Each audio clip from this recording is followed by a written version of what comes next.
ॐ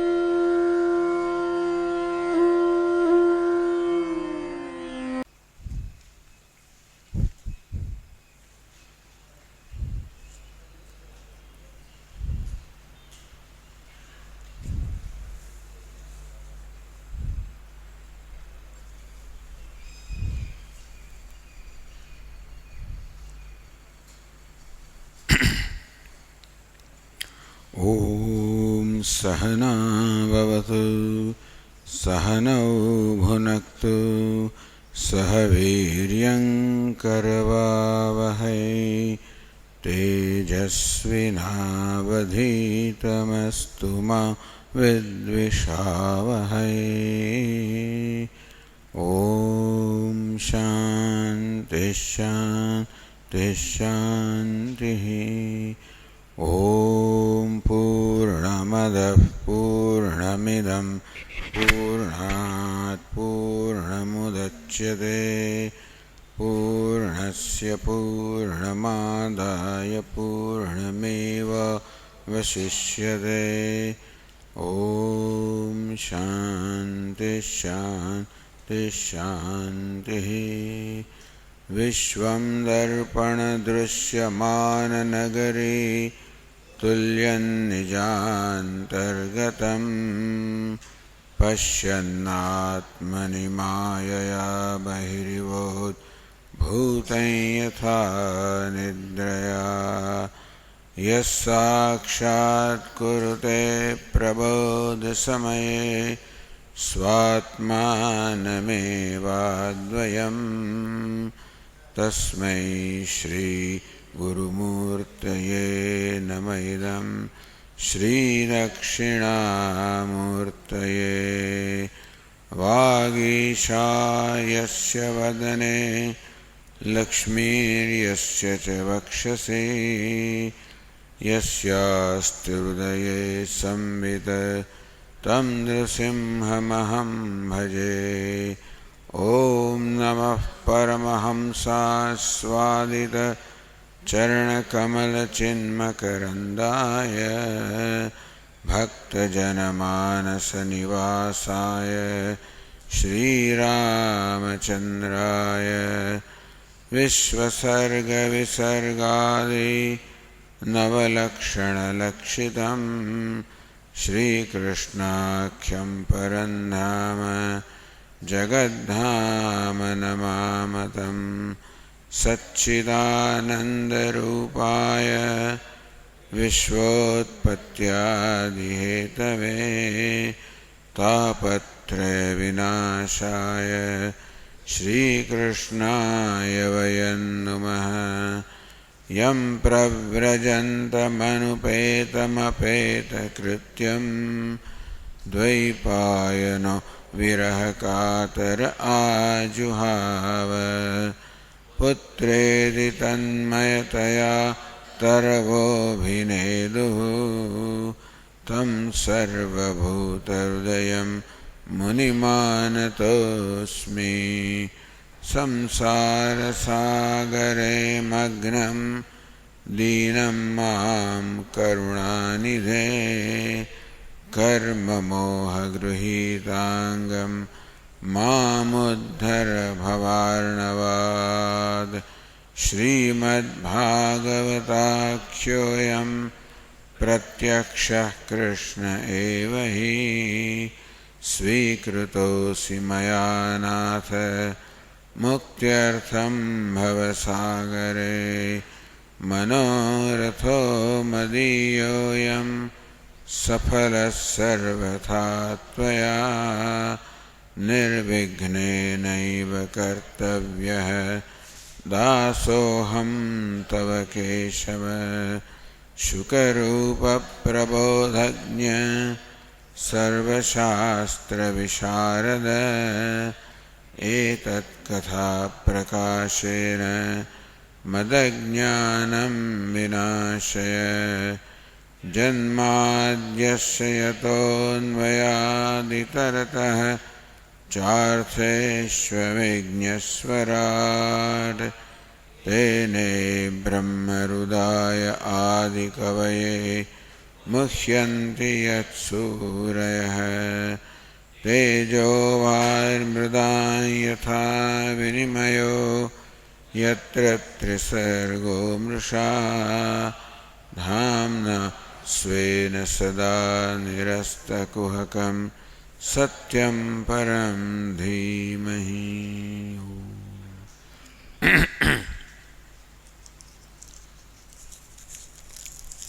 શ્રીમદ ભાગવતના એકાદશ સ્કંધનો 24મો અધ્યાય ચાલી રહ્યો છે.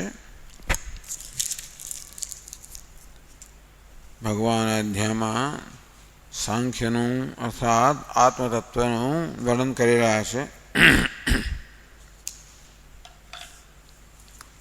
અને સાંખ્યનું વર્ણન કરવાનું પ્રયોજન પણ કહેવામાં આવ્યું.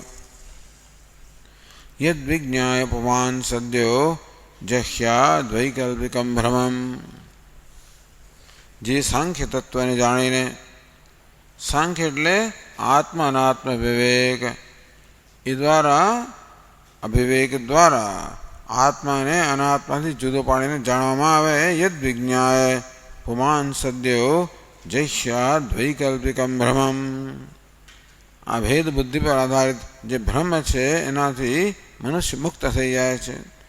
આ છે સાંખ્યનું વર્ણન કરવાનું પ્રયોજન.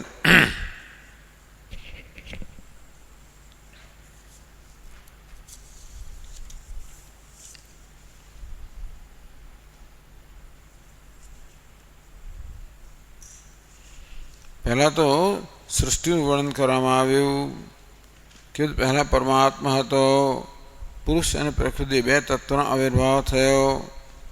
પ્રકૃતિ 3 ગુણોની બનેલી છે, સત્વ રજસ તમસ.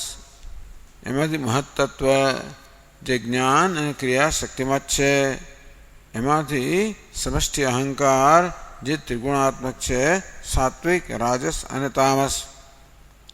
તામસ અહંકારમાંથી પંચમહાભૂતો, પહેલાં પંચતન માત્રાઓ પંચમહાભૂતો સર્જાયા, જેમાંથી આ સ્થૂળ દેહને સમગ્ર જગતનું સર્જન થયું. રાજસ અહંકારમાંથી જ્ઞાનેન્દ્રિયો અને કર્મેન્દ્રિયો સર્જાયા. આ સાંખ્યની પ્રક્રિયા છે. કાંઈ રજોગુણ ચલનાત્મક છે, ક્રિયાત્મક છે, કર્મ કે સક્રિય છે, અને જ્ઞાનેન્દ્રિયો અને કર્મેન્દ્રિયો બંને પણ સક્રિય છે. માટે એમનો જન્મ રાજસ અહંકારમાંથી થયો. અને દેવતાઓ અને મનનો ઉદ્ભવ થયો કે ઉત્પત્તિ થઈ સાત્વિક અહંકારમાંથી. એ બધા મળીને બ્રહ્માંડ થયું. બ્રહ્માંડમાં મધ્યમાં જળમાં અંતર્યામી ભગવાન સ્વયં છે. એ ભગવાન નાભી. તો ભગવાન આ જળ પર વિરાજમાન છે. જળ છે કારણાત્મક, અર્થાત એ પ્રલયની અવસ્થાનું વર્ણન કરે છે. ભગવાનના હૃદયની અંદર જઠરમાં આ 3 લોક છે. એમના નાભીમાંથી કમળ જન્મે છે. એમાં બ્રહ્માજીનો આવિર્ભાવ થાય છે. અને બ્રહ્માજીએ પછી આ 3 લોકનું સર્જન કર્યું. ભૂહુ ભુવઃ સ્વઃ સાથે લોકપાલનું સર્જન કર્યું. આમ ભૂ એટલે પૃથ્વીલોકની સાથે નીચેના 7 પાતાળ આવી ગયા. સ્વર્ગલોકની સાથે ઉપરના 4 સ્વર્ગ આવી ગયા. આમ 14 લોકનું સર્જન થયું. અને આ જીવોને પોતપોતાના કર્મ પ્રમાણે એ લોકમાં સ્થાન મળે છે. તો કહ્યું કે આ સ્વર્ગલોક છે એ દેવોનું સ્થાન છે, અંતરિક્ષ લોક છે એ ભૂત પ્રેતોનું સ્થાન છે, પૃથ્વી છે મર્ત્ય મનુષ્યનું સ્થાન છે. સિદ્ધ પુરુષો ઉપરના 3 લોકમાં હોય અને નાગ અને અસુરો છે નીચેના 7 લોકમાં હોય. ભગવાન કહે છે કે હું કાળ સ્વરૂપમાં આ સમગ્ર જગતને પ્રેરણા આપું છું. એને કારણે આ સૃષ્ટિનો પ્રવાહ સતત ચાલુ હોય છે. એ પ્રવાહમાં જીવો પોતાના કર્મ પ્રમાણે ક્યારેક ઉર્ધ્વગતિ કરે, ક્યારેક અધોગતિ કરે. પછી ભગવાને કહ્યું કે જગતમાં જે કંઈ પદાર્થ છે એ સર્વ આ બે તત્વ પુરુષ અને પ્રકૃતિ બેના સંયોગમાંથી સર્જાયેલો છે.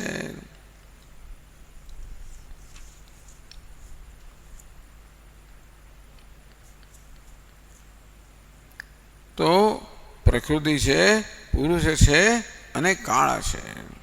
તો કે છે કે પ્રકૃતિ છે એ જગતનો ઉપાદાન છે, પુરુષ છે એ સર્વનો આધાર કે અધિષ્ઠાન છે, કાળ છે સર્વનો પ્રેરક છે, અભિવ્યંજક છે. એ ત્રણ હું છું. આમ બધી વસ્તુનો નિકાલ લય છોડે ક્યાં થાય? પ્રકૃતિમાં, પુરુષમાં અને કાળમાં.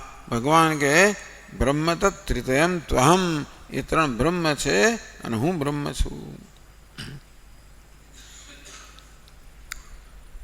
પછી 20મા શ્લોકમાં કહ્યું સર્ગ પ્રવર્તતે તાવત પૌર્વા પૌરીણ નિત્યશઃ.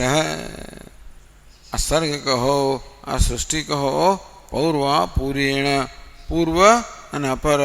પૂર્વ એટલે કારણ, અપર એટલે કાર્ય. આ કાર્ય કારણાત્મક આ જગત જે છે એ સતત પ્રવૃત્ત થાય છે. શેના માટે? ગુણ વિસર્ગાર્થ. ગુણ વિસર્ગ જીવ. આ જીવ છે એ પોતાના કર્મનો ઉપભોગ કરી શકે એ માટે આ જગતનું સર્જન થયેલું છે. એ ક્યાં સુધી છે? આ સ્થિતિનો અંત આવે ત્યાં સુધી. અંત પણ ક્યાં સુધી છે? યાવત ઈક્ષણમ. ભગવાન કહે છે કે જ્યાં સુધી મારામાં આ પ્રકારનો સંકલ્પ હોય, જગત ચાલુ રહે. ચાલુ રહેવામાં બસ કાલે વર્ષદુ પર્જન્ય, સમયસર વરસાદ આવો. પૃથ્વી સસ્યશાલિની.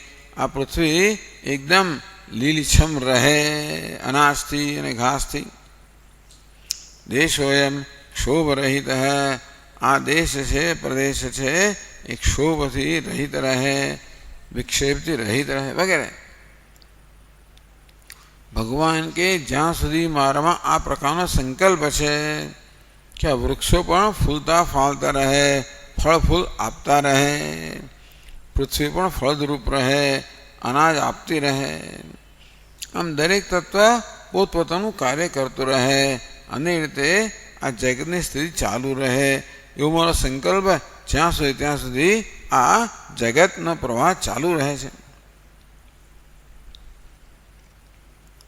હવે આગળ 21મા શ્લોક 262મા પાના પર 21મા શ્લોક જે કહે છે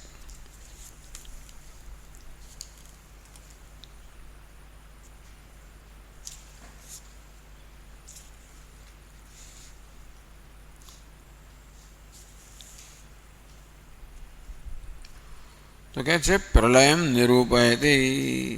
ભગવાન હવે પ્રલયનું નિરૂપણ કહે છે, કરે છે. સૃષ્ટિનું ઉત્પત્તિનું નિરૂપણ કર્યું, હવે પ્રલયનું નિરૂપણ કરે છે. ઉલટા ક્રમમાં અનુલોમ અને પ્રતિલોમ એને એમ કહેવામાં આવે છે.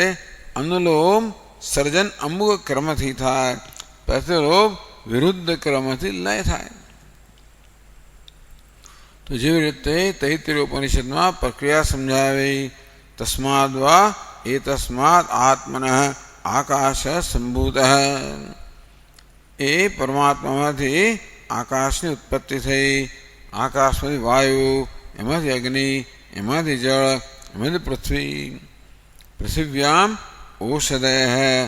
પૃથ્વીમાં ઔષધિઓ, વનસ્પતિ.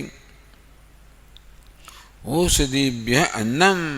આ ઔષધિમાંથી વનસ્પતિ અન્નનું સર્જન થયું.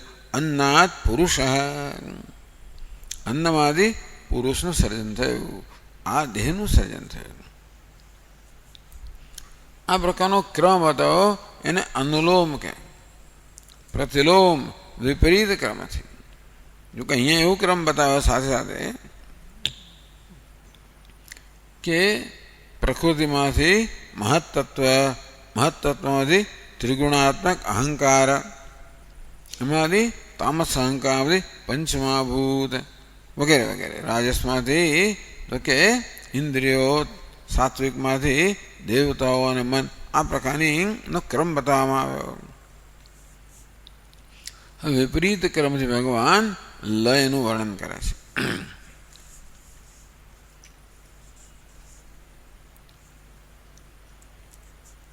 21મા શ્લોકમાં કહે છે, વિરાણ્મયા સાધ્યમાનો લોકકલ્પ વિકલ્પક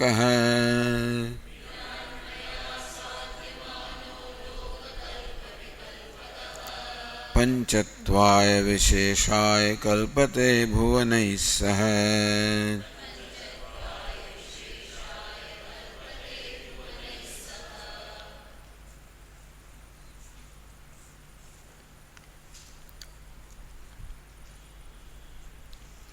विराट लोककल्प विकल्पक विराट मया आसाद्यमानः भुवनैः सह पंचत्वाय विशेषाय कल्पते. विराट तो लोककल्प विकल्पकः, लोकानां कल्पान् विकल्पयते इति लोककल्प विकल्पः. लोकानां हरः कल्पान् सृष्टि प्रलयाख्यान भेदान स्वस्मिन् विकल्पयति. આમ સતત આ જે વિરાટ છે ને, વિરાટ પુરુષ એટલે સમષ્ટિ સ્થૂળ શરીરને વિરાટ કહેવાય. આગળ વર્ણન કરવામાં આવ્યું, આ બધા જ તત્વો ભેગા થયા એટલે બ્રહ્માંડ બન્યું. અંડમાંથી પછી કમળનેમાંથી જગત ઉત્પન્ન થયું. તો આ વિરાટ જે છે, કલ્પાન સૃષ્ટિ પ્રલયાખ્યાન ભેદાન સ્વસ્મિન વિકલ્પયતિ. આ વિરાટ છે એ પોતામાં આ જગતની સૃષ્ટિ અને પ્રલય આ બધા પ્રકારની કલ્પના કરે છે.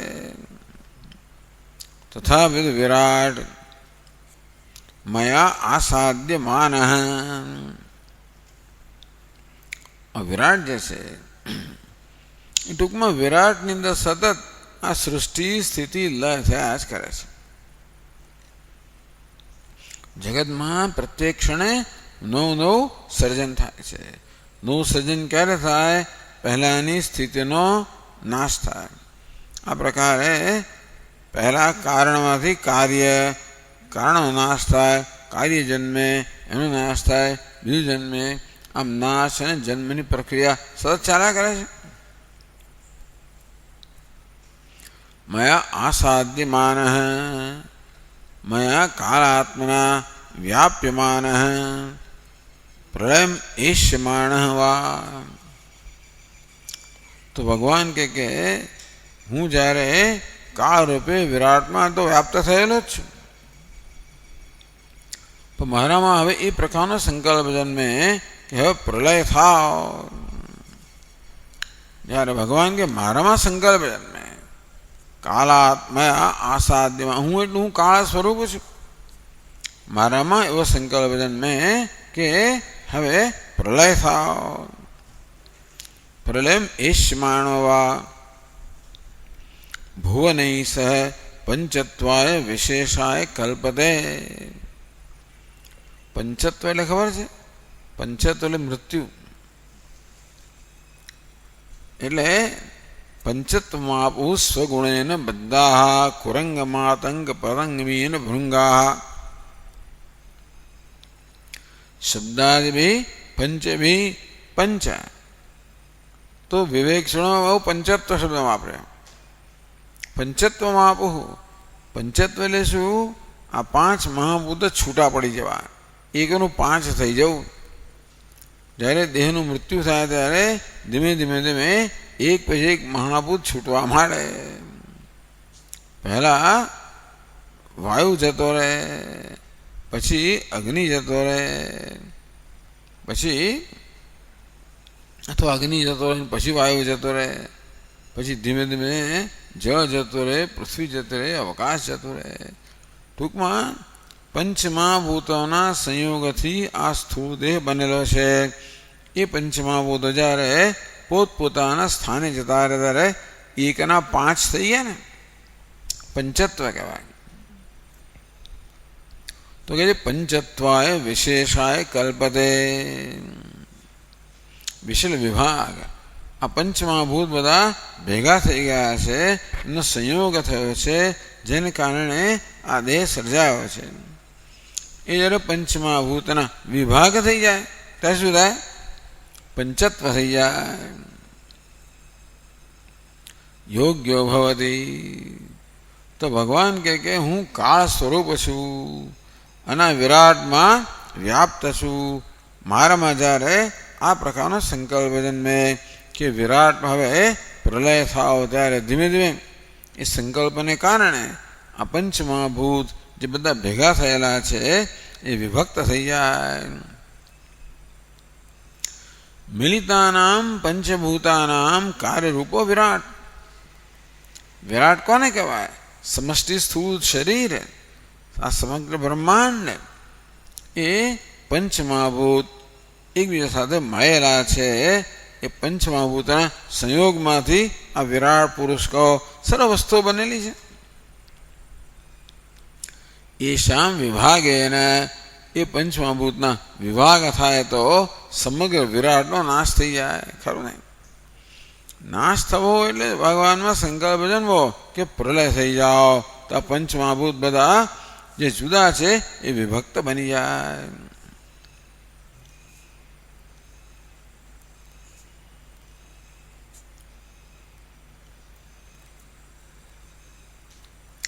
તત્ર ક્રમ અપેક્ષયા સૃષ્ટિક્રમ પ્રાતિલોમ્યેન પ્રલયમ આહ. જે સમગ્ર બ્રહ્માંડનો નાશ થાય છે ને, એટલે કે પ્રલય થાય છે, ધ્વંસ થાય છે, વિનાશ થાય છે, એનો પણ એક ક્રમ છે. સર્જનનો જે પ્રકારનો ક્રમ છે એથી વિરુદ્ધ વિપરીત ક્રમથી આ જગતનો નાશ થાય છે. તો હવે પછીના શ્લોકમાં એ પ્રતિલોમ કહો કે વિપરીત ક્રમ કહો એનું વર્ણન કરે છે. 22મા શ્લોકમાં કહે છે, અન્ને પ્રલીયતે મર્ત્યમન્નમ ધાના સુલીયતે.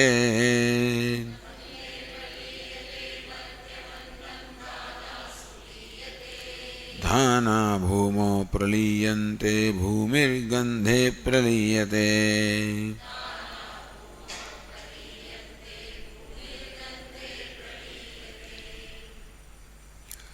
અન્ને પ્રલીયતે મર્ત્યમ, કે મર્ત્ય,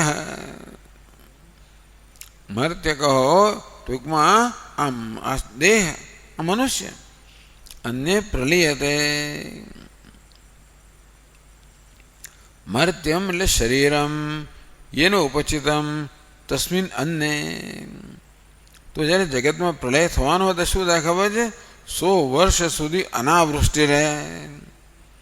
સદવર્ષાયામ અનાવૃષ્ટ. તો વૃષ્ટિ જ ના થાય, અન્ન જ ના થાય ને, તો અન્નથી આ દેહનું પોષણ થાય છે. દેહનું પોષણ જેને થાય છે એ અન્ન જ્યારે રહે નહીં ત્યારે આ દેહ નષ્ટ થઈને શું થાય? અન્નમાં મળી જાય. તત્રૈવ પ્રલીયતે વિનશ્યતિ. ટૂંકમાં નિયમ એવો છે કે જે વસ્તુ જે કારણ છે, કાર્ય છે, એ કારણની અંદર વળી પાછું લીન થઈ જાય. તો સ્થૂળ દેહ છે અન્નમાંથી બનેલો છે, અન્નથી વૃદ્ધિ પામે છે અને છેવટે અન્નમાં જ લીન થઈ જાય છે. તેથી પ્રલય સમયે આ પ્રકારની સ્થિતિ સંયોજાય, આ પ્રકારની સ્થિતિ ઉત્પન્ન થાય, જેને કારણે હવે આ દેહને ઉપચય થવા માટે, ટૂંકમાં વૃદ્ધિ પામવા માટે કશું રહેતું જ નથી અને તેથી એ ક્ષીણ થઈને છેવટે અન્નમાં વિલીન થઈ જાય. અન્નમ ધાના સુલીયતે. અન્ન ક્યાં જાય? અને ધાન એટલે બીજમાં જાય. અન્ન શું ઉત્પન્ન થાય? બીજમાંથી અન્ન ઉત્પન્ન થાય. તો હવે પ્રતિલોમ છે વિરુદ્ધ ક્રમ કયો કહો? અન્ન પછી પાછું બીજમાં જતું રહે.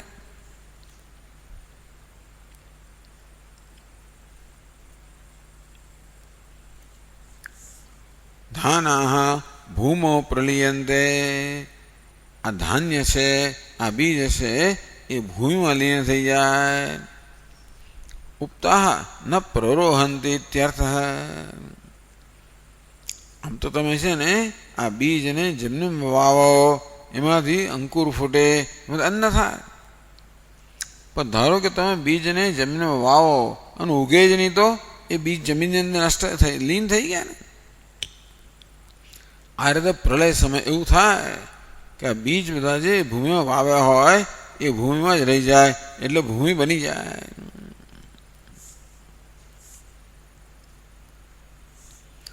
ભૂમિર ગંધે પ્રલીયતે. આ ભૂમિ શું થાય? તો કે એની તન માત્રામાં આ સ્થૂળ ભૂમિ છે એની સૂક્ષ્મ તન માત્રાની અંદર લીન થઈ જાય. આપણે જાણીએ છીએ કે આ સ્થૂળ પંચમહાભૂત છે એ સૂક્ષ્મમાંથી બનેલા છે. તેથી દરેકની તન્માત્રા, પૃથ્વીની તન્માત્રા કઈ છે? ગંધ. તો પૃથ્વી એની તન્માત્રા ગંધમાં મળી જાય.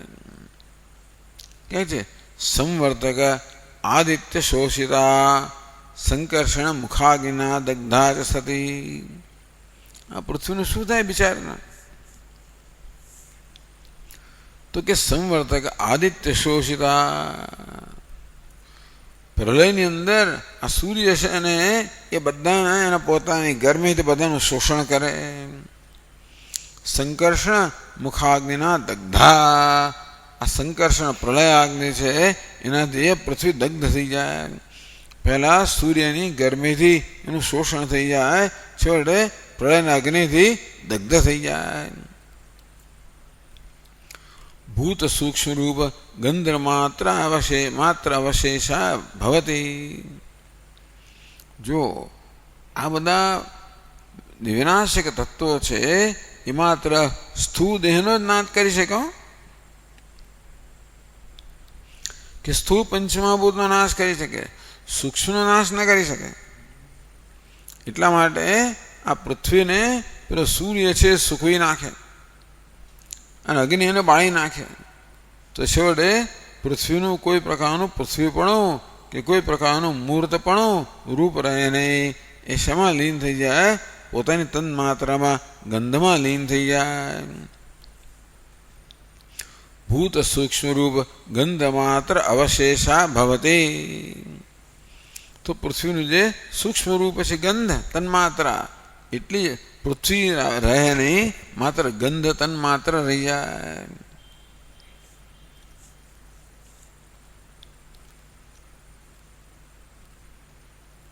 પછી આગળ કહે છે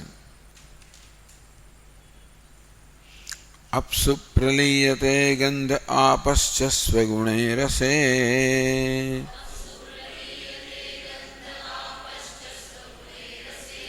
લીયતે જ્યોતિષરસો જ્યોતિરૂપે પ્રલીયતે.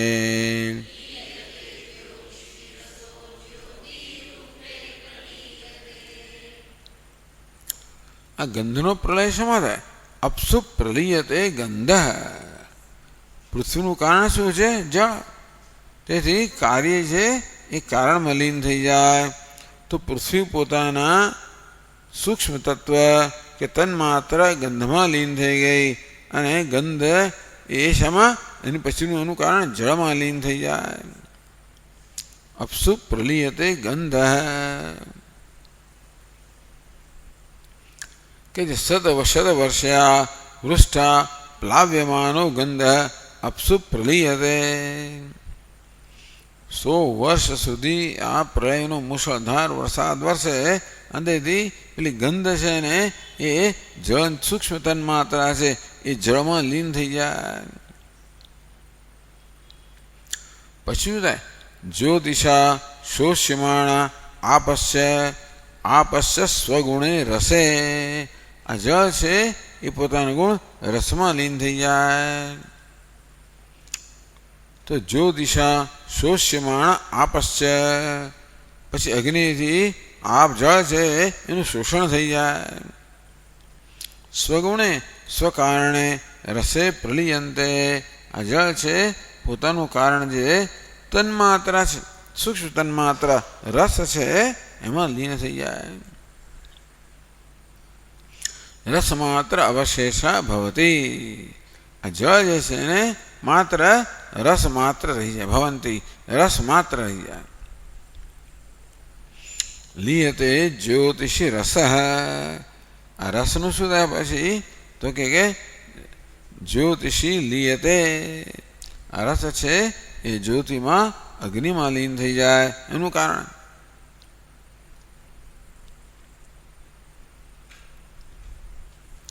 રસો જ્યોતિ રૂપે પ્રલિયતે, જ્યોતિ રૂપે પ્રલિયતે, આ જ્યોતિ છે ને એ રૂપમાં લીન થઈ જાય. તમે લોકો સંધિ શીખ્યા છો? જ્યોતિ રૂપે પ્રલિયતે એમાં કોઈ સંધિ ખરી?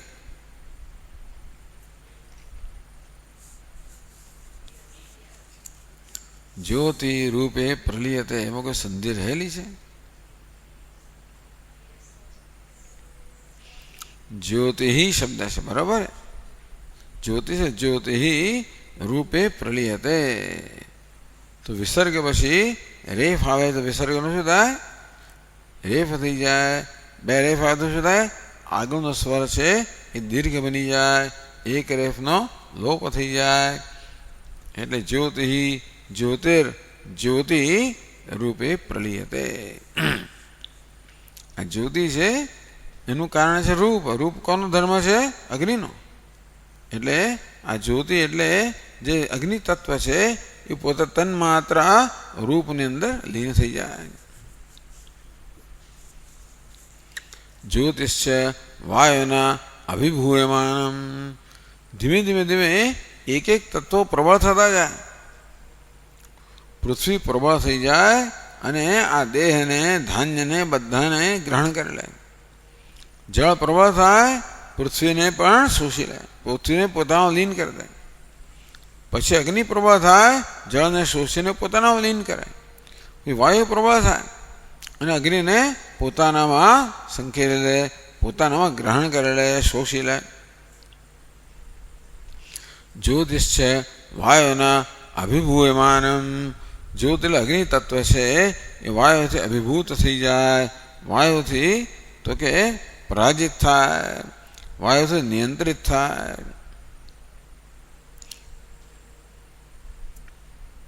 રૂપમાત્રમ સત તસ્મિન રૂપે પ્રલિય, રૂપમાત્રમ સત તસ્મિન રૂપે પ્રલિયતે.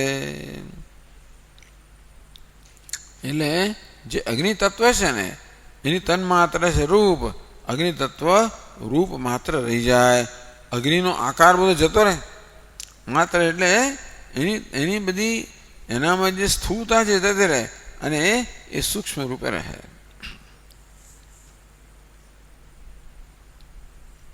પછી શું થાય છે આગળ કહે છે,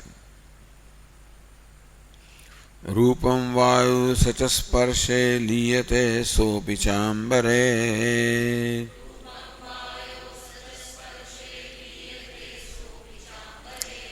અંબરમ શબ્દ તન્માત્ર ઇન્દ્રિયાણિ સ્વયોનિષુ.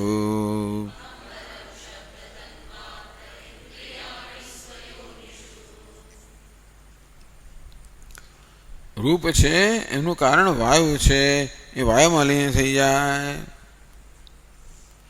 રૂપમ વાયુ લીયતે, રૂપ છે એનું કારણ વાયુમાં લીન થઈ જાય.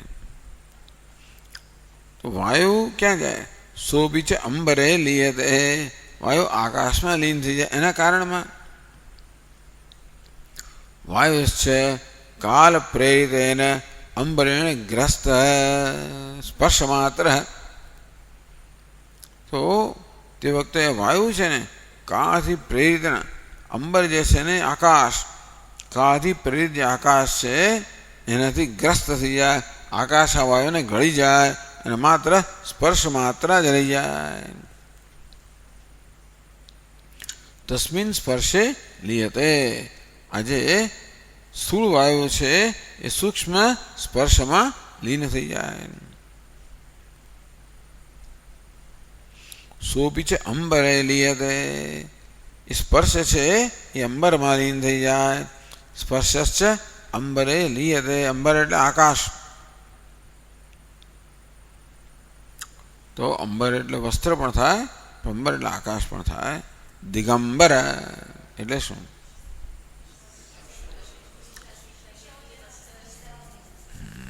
અંબર એટલે વસ્ત્ર થાય. અહીંયા અંબર એટલે આકાશ. તો સ્પર્શશ્ચ અંબરે લીયતે.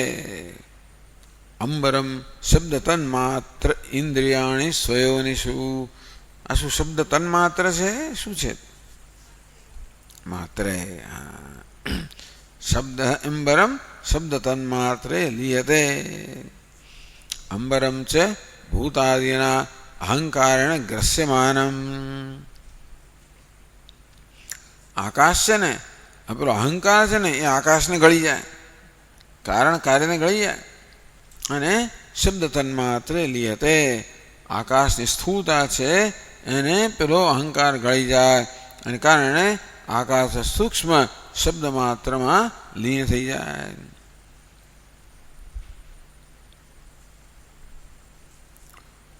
તદેવમ તામસ અહંકાર કાર્યસ્ય શબ્દ પર્યંતમ લયમ ઉક્ત્વા. આ રીતે પંચમા ભૂતોનો લય કહેવામાં આવ્યો. આ પંચમા ભૂતો શેમાંથી જન્મે છે? તામસ અહંકારમાંથી જન્મે છે. પહેલા એ લય કે તમસ સ્થૂળ છે, પહેલા આ સ્થૂળનો લય કહેવામાં આવ્યો. આજે હવે રાજસ અહંકારમાં લય કહે છે. રાજસંકાર કાર્યસ્યાપી પ્રલયમ આહ. તો રજોગુણી અહંકાર છે ને, એનું કાર્ય કેવી રીતે? એ રજોગુણી કે રાજસ અહંકારમાં લીન થાય છે. ઇન્દ્રિયાણી સ્વયોનિષુ.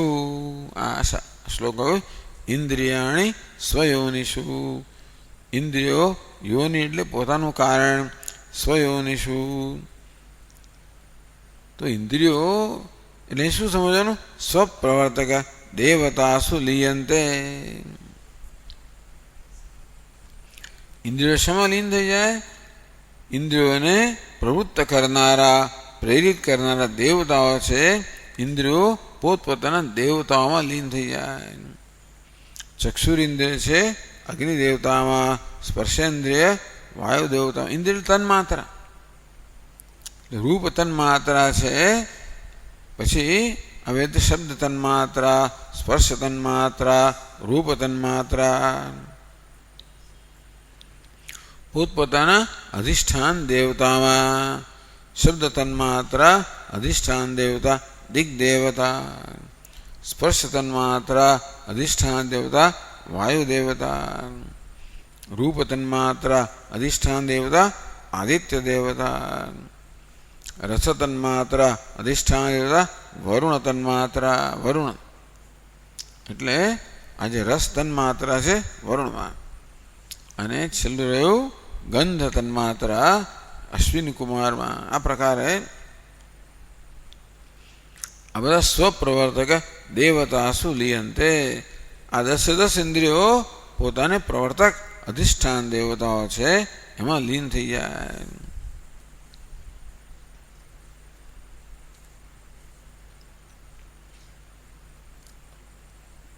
તેષામ પ્રવૃત્તિ સ્વભાવત્વાत् પ્રવૃત્તેશ્ચ દેવતા અધીનત્વાत् તાસુ લયતિ વાચો યુક્તિ. વાચો યુક્તિ એટલે કે આ કહેવાની એક રીત છે. ખરેખર કહેવાનો અભિપ્રાય જુદો છે. કારણ કે દેવતાઓ ઇન્દ્રિયો પ્રયુક્ત કરે છે કે પ્રેરિત કરે છે, માટે એમ કહેવામાં આવ્યું કે દેવતા ઇન્દ્રિયો લય દેવતામાં થાય. ખરેખર તો ઇન્દ્રિયો લય અહંકારમાં થવો જોઈએ. વસ્તુ કારણે રાજ અહંકાર એવ લવ અભિપ્રેત. એટલે કે ઇન્દ્રિયો જે છે એ પોતાનું કારણ જે રાજસ અહંકાર છે ને, કહ્યું ને રાજસ અહંકારમાંથી જ્ઞાનેન્દ્રિયો કર્મેન્દ્રિયો. માટે આ ઇન્દ્રિયો છે પોતાનું કારણ છે, રાજસ અહંકાર એમાં લીન થઈ જાય. પંચ તન્માત્રાઓ પોતાનું કારણ જે તામસ અહંકાર છે એમાં લીન થઈ ગઈ. ઇન્દ્રિયો જે છે એ પોતાનું કારણ સાત્વિક રાજસ અહંકાર છે એમાં લીન થઈ ગઈ.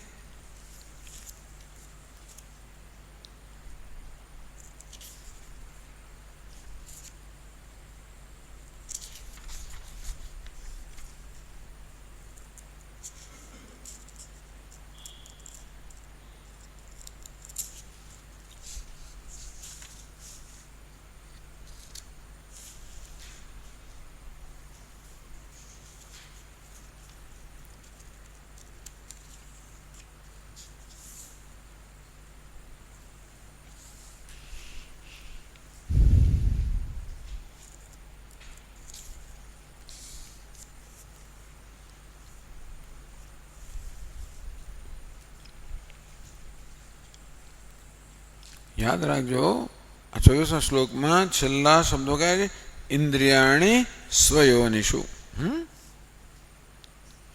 ઇન્દ્રિયો પોતાની યોની પોતાનું કારણ દેવતાઓમાં લીન થઈ ગઈ. કે પછીનો શબ્દ શેની શરૂ થાય? યોનિથી. એ શબ્દથી પછીનો શ્લોક શરૂ થાય છે એટલા માટે. યોનિર્વૈકારિકે સૌમ્ય લીયતે મનસીશ્વરે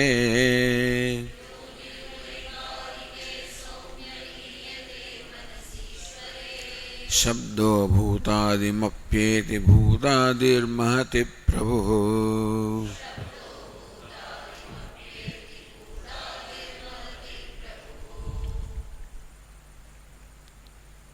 યોનિ એટલે શું અર્થ કરવાનો? આગળના શ્લોકમાં ઇન્દ્રિયાણી સ્વયોનિષુ, ઇન્દ્રિયો પોતાની યોનિમાં એટલે કોનામાં? દેવતામાં. એટલે અહીંયા યોનિ એટલે દેવતાઓ સમજવાના. યોનિ વૈકારિકે સૌમ્ય લીયતે મનસીશ્વરે.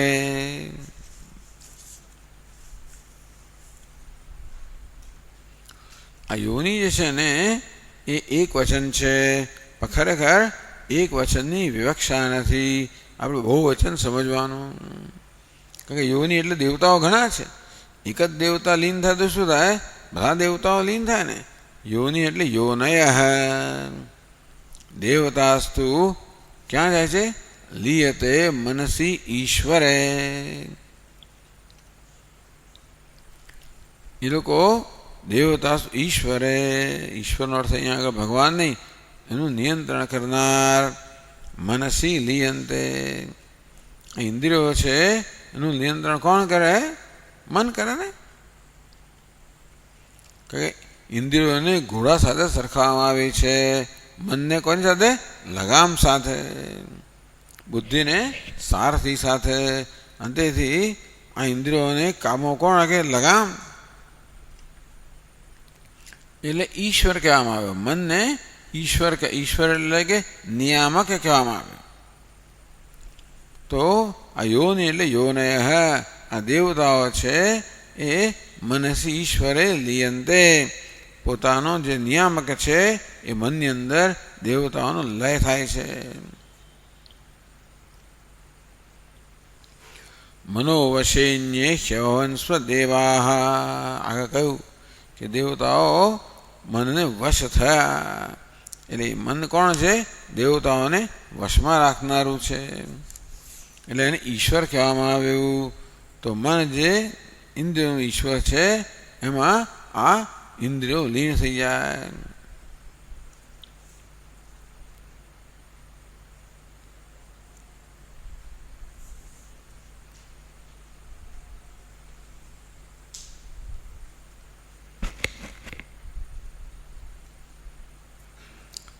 ઇન્દ્રિય લયોક્ત અભિપ્રાય અત્રાપि બોધ્ય. તો ઇન્દ્રિયો મનમાં કેમ લીન થઈ જાય છે? કયું ખબર છે? કારણ કે મન ઈશ્વર છે, નિયંતા છે. તેથી ઇન્દ્રિયો પોતાના નિયંતામાં લીન થઈ જાય. પદ્ધતિ કહે છે મનશ્ચ દેવતાભિ સહ વૈકારિકે અહંકારે લીયતે ઇત્યર્થ તો યોનિ વૈકારિકે, વૈકારિક એટલે આ સાત્વિક અહંકાર. તો વૈકારિકે લીયતે મનશ્ચ દેવતાભિ સહ વૈકારિકે લીયતે. આ જે ઇન્દ્રિયો છે રાજસ અહંકાર, આ દેવતાઓનું મન છે સાત્વિક અહંકાર, પંચમહાભૂત છે તામસ અહંકાર. હવે આવી સાંખ્યની પ્રક્રિયા આપણે મોડે થઈ ગઈ. એક વસ્તુ રહી ગઈ હતી. આગળ છે ને કહેવામાં આવ્યું કે આ આકાશ છે ને એ શબ્દ તન્માત્રામાં લીન થાય છે, પણ શબ્દ તન્માત્રા શેમાં લીન થઈ એ કહ્યું નહોતું. અહીં ક્યાં છે શબ્દ ભૂતાદિમપ્યેતિ, એ કહેવાનું રહી ગયેલું ને. આ શબ્દ તન્માત્રા શેમાં જાય છે ભૂતાદિ, એટલે શું ભૂતનું આદિ એટલે ભૂતનું કારણ એટલે કોણ તામસ અહંકાર. તામસ અહંકાર કાર્ય અવશેષિતસ્ય શબ્દસ્ય લયમાહ. આ તામસ અહંકારમાંથી જે બધા પંચ તન્માત્રાઓ જન્મી એમાં 4 તન્માત્રાઓનો લયની વાત કરવામાં આવી. આ 5મી તન્માત્રા શબ્દ તન્માત્રા બાકી રહી ગઈ હતી, માટે એના લયની વાત કરે છે કે ભૂતાદિ શબ્દ ભૂતાદિમ, ભૂતનો આદિ, ભૂતસ્ય આદિ ભૂતાદિ તામસ અહંકારમ અપ્યેતિ. શબ્દ જે પંચમહાભૂતનો આદિ કારણ છે એ તામસ અહંકારમાં લીન થઈ જાય છે.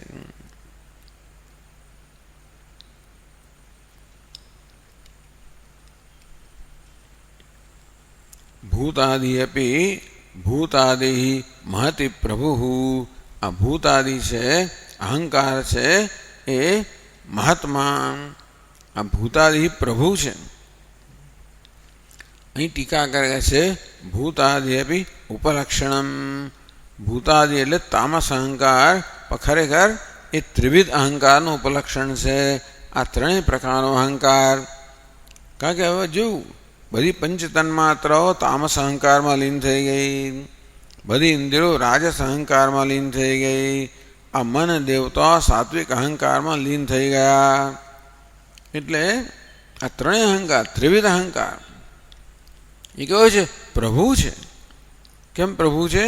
કારણ કે સર્વ જગત મોહને સમર્થ અહંકાર છે, જેને આગળ કહેવામાં આવ્યું હતું કે સમગ્ર જગતને મોહિત કરવાનું સામર્થ્ય ધરાવનાર અહંકાર જે છે એ મહતી. મહતી એટલે શું?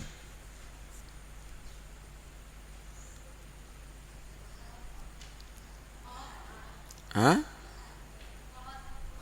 મહતી કઈ વિભક્તિ છે? કયા શબ્દની? મહત શબ્દની. હા, હંમેશા એમાં 7મી વિભક્તિ જ આવે, એટલે મનસી ઈશ્વરે વગેરે. તો ભૂતાદિ અને પ્રભુ કોનું વિશેષણ છે? ભૂતાદિનું. તો ભૂતાદિ એટલે અહંકાર જે સમગ્ર જગતને મોહિત કરવામાં સમર્થ છે, એ શેમાં લીન થઈ જાય છે? એનું કારણ છે મહત તત્વમાં લીન થઈ જાય. કહે છે જડાંશમ વિહાય જ્ઞાન ક્રિયા શક્તિ માત્ર રૂપો ભવતી. આ મહત્તત્વ શું છે ખબર છે? સમષ્ટિ બુદ્ધિ, જેમાં જ્ઞાન શક્તિ છે, ક્રિયા શક્તિ છે. ક્રિયા શક્તિમાનને શું કહ્યું? સૂત્રાત્મા. જ્ઞાન શક્તિમાનને કહ્યું તો કે મહાત્મા બંને આવી ગયા, ક્રિયા શક્તિ અને જ્ઞાન શક્તિ. તો જો આ જે અહંકાર છે ને એ પોતાનો જડ અંશનો ત્યાગ કરીને માત્ર શક્તિ રૂપમાં રહી જાય. કેવી શક્તિ? જ્ઞાન શક્તિ અને ક્રિયા શક્તિ રૂપમાં રહી જાય, મહત્તત્વમાં રહી જાય. અત્યારે વૈજ્ઞાનિકો શોધખોળ દ્વારા જે બધું કહી રહ્યા છે એ તો બધું કહેવામાં આવેલું જ છે હજારો વર્ષ પહેલાં, કે જેને આપણે મેટર કહીએ, પદાર્થ કહીએ, એ ઉર્જામાં લીન થઈ જાય છે. એ જ આ મહત્તત્વ.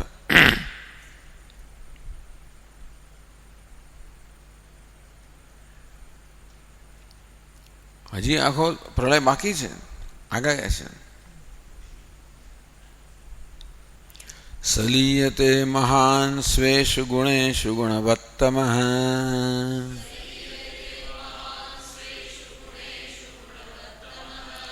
તે વ્યક્તે સંપ્રલીયન્તે તત્કાલે લીયતે વ્યયે.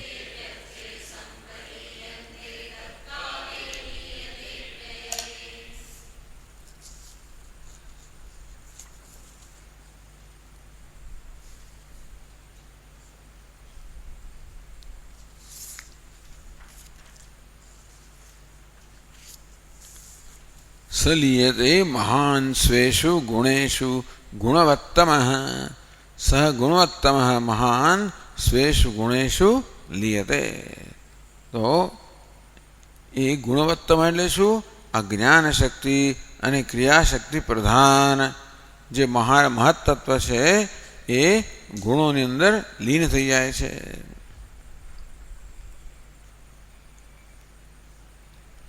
કે ગુણ છે ને એટલે પ્રકૃતિ. આ ત્રણ ગુણો છે પ્રકૃતિ એ મહત્તત્વનું કારણ છે. પોતાના કારણમાં લીન થઈ જાય. યત જ્ઞાન ક્રિયા શક્તિમત્વાત સહ ગુણવત્તમ. એને ગુણવત્તમ કયો. જ્ઞાન શક્તિ ને ક્રિયાશક્તિ વાળો હોવાના કારણે મહત્તત્વને ગુણવત્તમ કયો. અત તાદૃગ્ભાવ વિવાય ગુણમાત્ર રૂપો ભવતી. તેથી પોતાની જ્ઞાન શક્તિપણું ક્રિયાશક્તિપણું પણ ગુમાવીને મહત્તત્વ છે એ માત્ર ગુણ જેટલો બની જાય.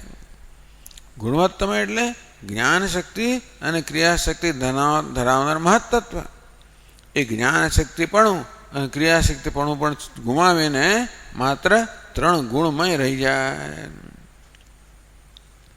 ગુણ માત્ર રૂપો ભવતી. માત્ર ત્રણ ગુણ રૂપમાં રહી જાય.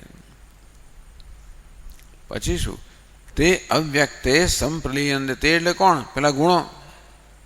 તો તે ગુણા અવ્યક્તે એટલે પ્રકૃતો લીયન્તે. આ ત્રણ ગુણો શું ઉત્પન્ન થયા? પ્રકૃતિમાંથી. તો આ ગુણો જે છે એ પ્રકૃતિમાં અવ્યક્તમાં લીન થઈ જાય. એટલે સામ્ય અવસ્થા પ્રાપ્નોતી કે પ્રાપ્નવંતી. આ ત્રણ ગુણો છે ને એની સામ્ય અવસ્થા આવે એટલે વ્યક્ત બની જાય. વિષમતા આવે એટલે વ્યક્ત થાય. સામ્ય અવસ્થા આવે એટલે અવ્યક્ત થઈ જાય. એટલે આ ત્રણ ગુણો છે એની સામ્ય અવસ્થાને પ્રાપ્ત કરે.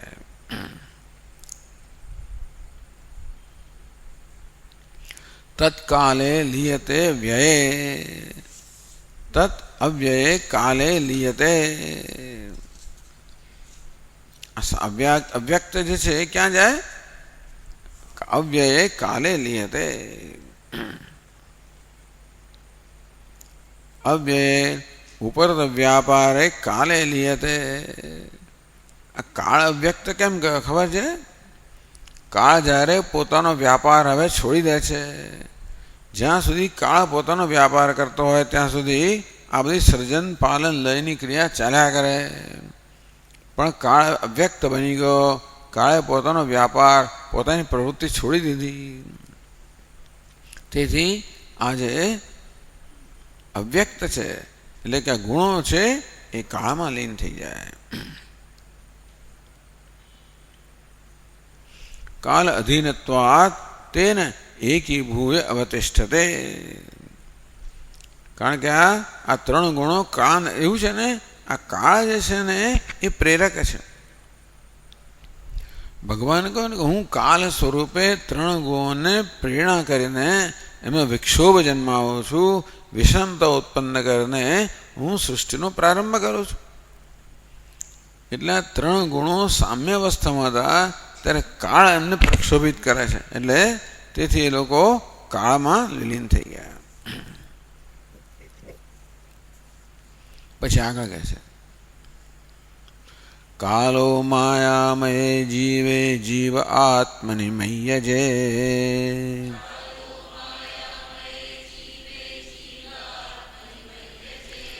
આત્મા કેવલ આત્મસ્થો વિકલ્પાપાય લક્ષણ.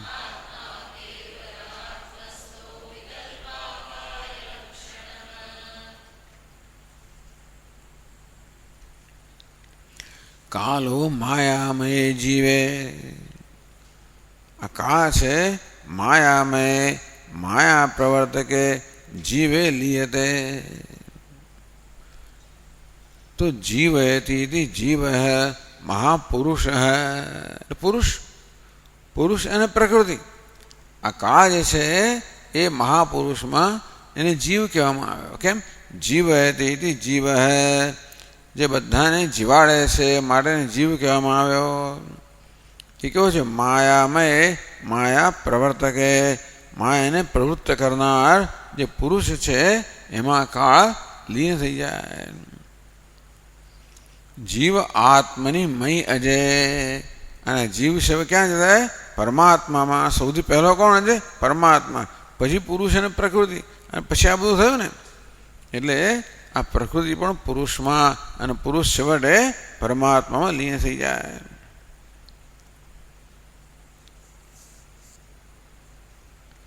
અયમ ભાવ વિશ્વસૃષ્ટુ મહાપુરુષસ્ય ઉપકરણ રૂપ કાલ. એટલે આ વિશ્વનું સર્જન કરનાર જે મહાપુરુષ છે એનું ઉપકરણ એટલે એનું સાધન, ઉપકાર કરનાર આ કાળ છે. તો કાળથી એ બધું મહાપુરુષ બધું સર્જન કરતા હોય છે. વૃત્યંશેન સૃજ્યશ્ચ અતઃ. અંતેથી કાળ પણ આમ જોવા જઈએ તો સર્જન થયેલું છે કાળનું પણ એમ કહી શકાય. અતઃ તદાત્મના અવતિષ્ઠતે. માટે આ કાળ પણ જેમાંથી સર્જન થયું એ કાળ પણ આવી રીતે જીવમય માયામય જીવ મહાપુરુષમય બની જાય.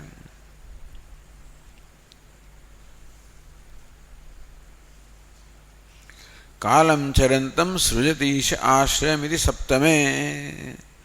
7મા સ્કંદમાં કહેવામાં આવ્યું કાલમ ચરંતમ સૃજતીશ આશ્રયમ.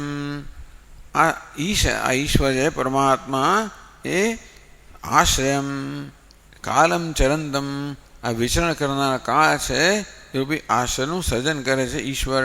એટલે કાળનું સર્જન થયેલું છે મળે પોતાના કારણની અંદર. જે જીવ છે માયા મહાપુરુષ છે એમાં લીન થઈ જાય છે. યોયમ કાલ તસ્ય તે વ્યક્તબંધો ચેષ્ટામ આહુતિ દશમે છે ઉક્તે. દશમ સ્કંદમાં પણ કહેવામાં આવ્યું કે આ જે કાળ છે એ અવ્યક્ત બંધો ચેષ્ટામાં આહુ. અવ્યક્ત બંધોની આ ચેષ્ટા છે. પછી જીવ આત્મની મય અજય. મય અજય એટલે શું? મય અજય. આ જીવ છે આત્મની મય અજય. કઈ વિભક્તિ છે? મય. આત્મની કઈ વિભક્તિ છે? એટલે મય અજય કઈ વિભક્તિ છે? એટલે ત્રણે શું છે? આત્મની મય અજય. જીવ આત્મની મય અજય.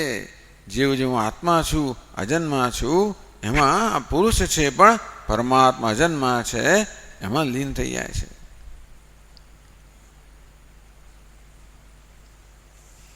પ્રકૃતે લીનત્વેન પ્રતિયોગી અભાવાત પરિપૂર્ણત્વેન સદરૂપેણ અવતિષ્ઠતે. પુરુષનું લીન થવું એટલે શું?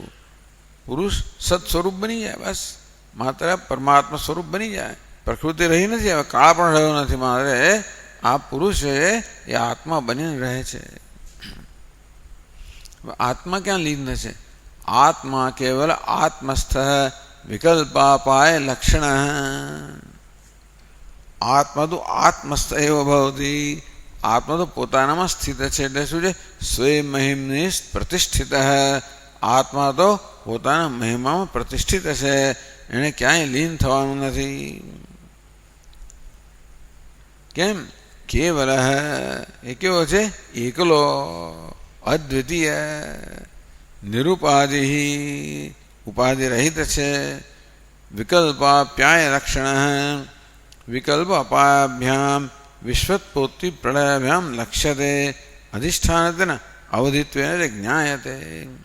આ જગતની સર્જન થવું, પાલન થવું, લય થવું, આ બધું જે અધિષ્ઠાન પર જે રંગમંચ પર ચાલી રહ્યું છે એ કોણ છે? પરમાત્મા. મયા અધ્યક્ષેણ પ્રકૃતિ સુએતે સચરાચરમ. તો ભગવાન કે મારા અધ્યક્ષપણાથી પ્રકૃતિ, આ ભગવાન તો શું છે? એક પ્લેટફોર્મ છે, રંગમંચ છે, જેના પર સર્વ ખેલ ચાલી રહ્યો છે.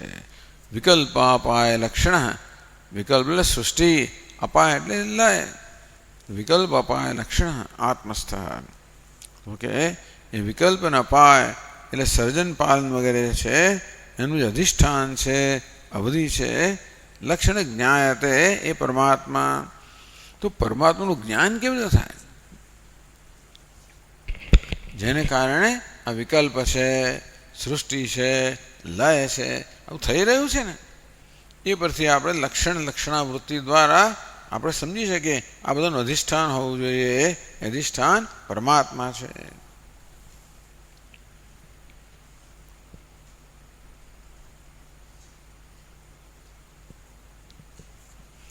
કોઈ એમ પૂછે કે પછી આત્માનો પણ લય કે બધાનો લય આત્મામાં થાય, તો આત્માનો લય કેમ ના થવો જોઈએ?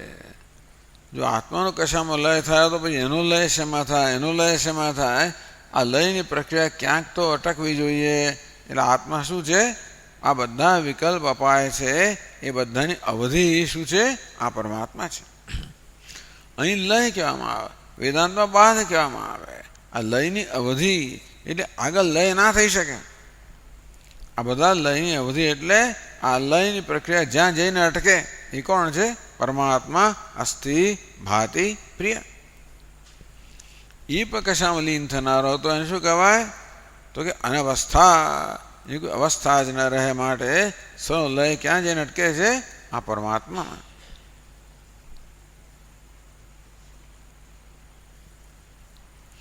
આ બધું ભગવાને શેના માટે કહ્યું? એટલે એ તત્કથનસ્ય પ્રસ્તુત ઉપયોગમાં આ બધું ભગવાને સર્જનનું બધું વિસ્તારથી વર્ણન કર્યું, લયનું વિસ્તારથી વર્ણન કર્યું. શેના માટે કર્યું? તો 28મા શ્લોકમાં કહે છે, એવમન્વીક્ષમાણસ્ય કથમ વૈકલ્પિકો ભ્રમઃ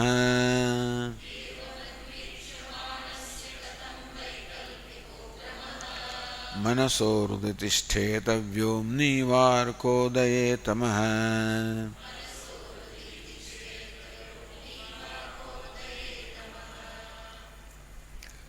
એવમ અન્વીક્ષમાણસ્ય, વિચાર કરો, બેઠા બેઠા આવી જાતનું તમે ચિંતન કરીએ આપણે કે પરમાત્માથી પુરુષ અને પ્રકૃતિ, એમાંથી આ મહત્તત્વ, અહંકાર, પંચતન્માત્રા, પંચમહાભૂત, વનસ્પતિ, પુરુષ અહીં સુધી આવ્યું અને પાછું આમ જાય. આવ્યું, આવી જાતનું ચિંતન કરો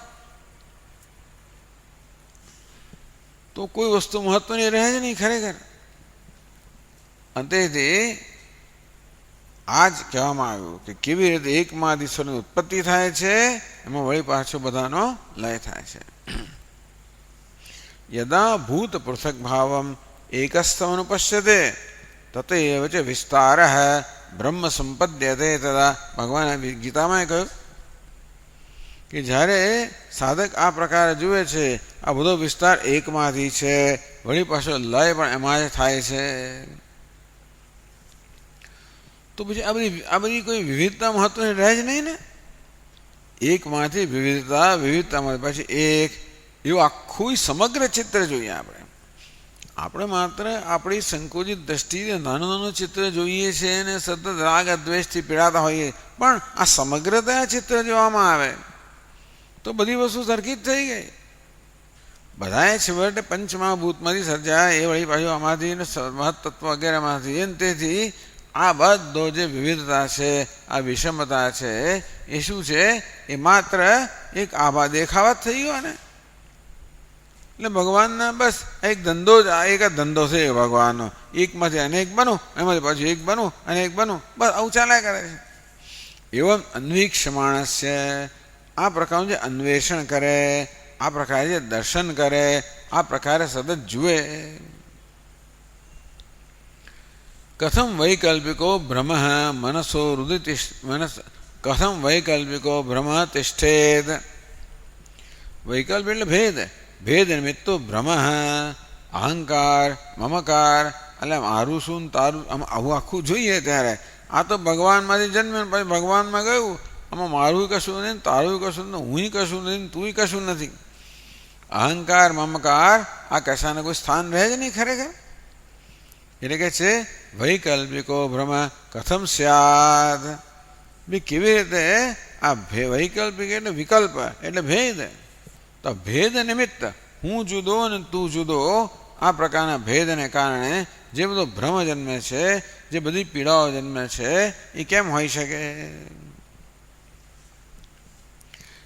મનસો હૃદય તિષ્ઠેત. અને કદાચ એ કહે છે જાતો વા હૃદય કથમ તિષ્ઠેત. કદાચ જોયા છે શું છે, પેલા સંસ્કાર જે રહી ગયા હોય, કદાચ પેલો ભ્રમ જન્મે, વળી પાછું જેવું આ અન્વેષણ કર્યું વળી પાછું જતો રહે, ક્યાંથી રહેવાનો હતો? એનો દૃષ્ટાંત આપે છે વ્યોમની ઇવ અર્કોદયે તમઃ. આકાશ એવી રીતે અર્ક એટલે સૂર્યનો ઉદય થાય અને તમસ કેમ ટકી શકે?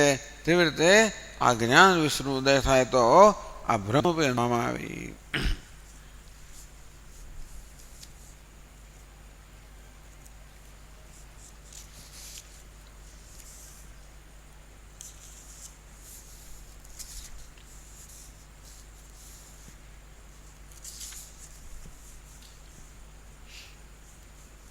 તો હવે ઉપસંહાર કરે છે.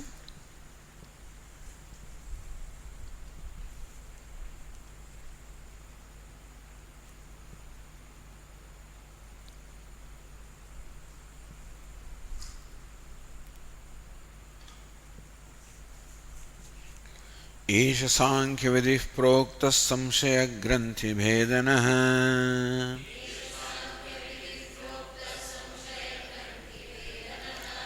प्रतिलोमानुलोमाभ्यां परावरदृशा मया.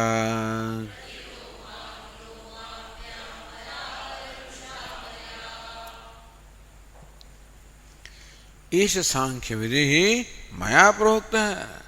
भगवान कहे कि हे उद्धव, આ સાંખ્ય વિધિ જે છે એ મેં તને મેં કહ્યું. હું કોણ છું? પરાવર દૃશામયા. પર અને અવર બનું દર્શન કરી શકનાર. આ બનું દર્શન કરનાર મારા વડે.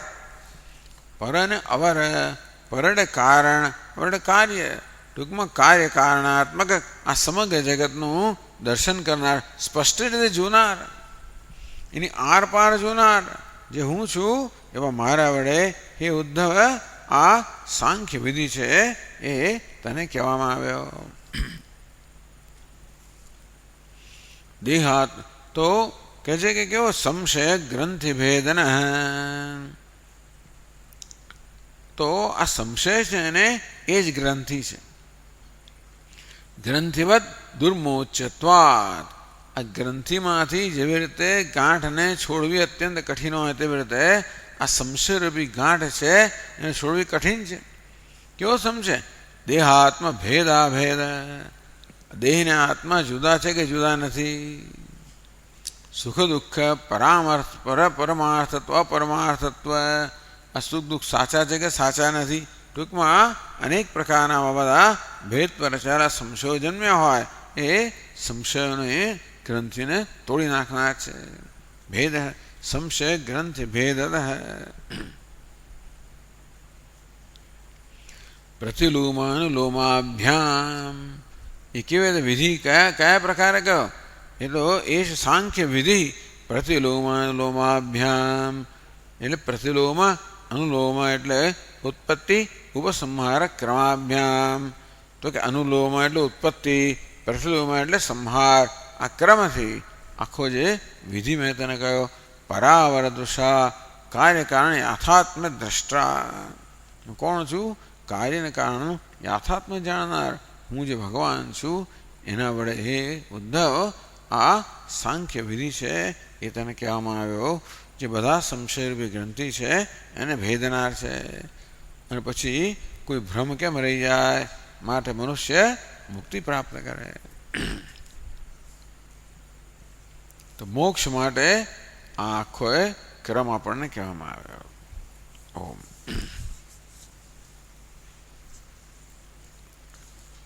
इति श्रीमद्भागवते महापुराणे पारमहंस्यां संहितायां एकादश स्कंदे चतुर्विंशः अध्यायः।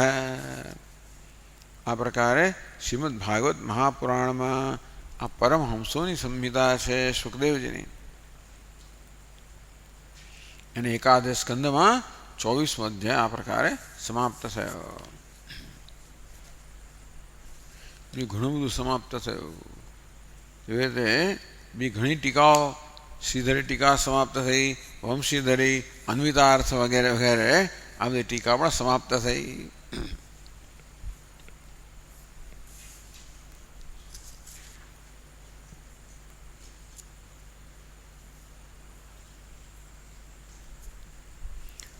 શ્રીધર સ્વામી કહે છે, પ્રત્યક્ષમવેનેદમ દર્શિતમ તત્વમાત્મનઃ સાંખ્ય પ્રખ્યાનતસ્તસ્મૈ હરયે ગુરવે નમઃ. પ્રત્યક્ષમેવ યેનેદમ આત્મન તત્વમ દર્શિતમ, જે ભગવાને પ્રત્યક્ષ એકદમ સ્પષ્ટ રીતે આત્મતત્વનું દર્શન કરાવ્યું. સાંખ્ય પ્રખ્યાનત, આ સાંખ્યની પ્રક્રિયાથી જેમણે અત્યંત સ્પષ્ટ હાથમાં જેવી રીતે આમળાનું ફળ હોય કેવું સ્પષ્ટ દેખાય તેવી રીતે સ્પષ્ટ રીતે જેમણે આત્મતત્વનું દર્શન કરાવ્યું. તસ્મૈ હરયે ગુરવે નમઃ. એ હરિ જે ગુરુ છે એને હું નમસ્કાર કરું છું.